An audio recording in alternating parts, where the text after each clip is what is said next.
Kamakhyanagar block कार्यालय में block ACM और ग्रामीण जल जोगाण कर्मचारी प्रतिपाद 10 दफा दाबी नहीं मुख्यमंत्री उद्देश्य दाबीपत्र प्रदान कर कामाख्यानगर ब्लॉक रे प्राय 100 रु ऊर्ध्व कर्मचारी जल जोगाण कर आसुवा बेले सरकार से दाबी गुड़ी पूरण करूना फल कर्मचारी माने विभिन्न समय परिवार प्रतिपोषण करिबारे समस्या भोगुचंती। कर्मचारी माननकु ब्लॉक माध्यम कुशली कारीगर दरमा प्रदान करिबा,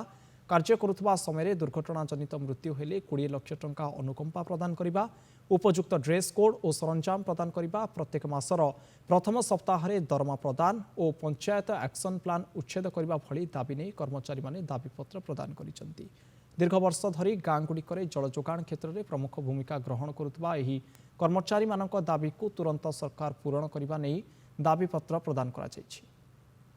आमे दीर्घ 2002 मसीह ए पोस्टिंग रही बर्तमान सुधा बर्तमान आमर 108 टंका 33 पैसा देउछंदी। तेणु आमर परिवार पोषण भरण पोषण पर आम अक्षम अटू पिला माने आमर भलरे पाठ पढ़ी पार ना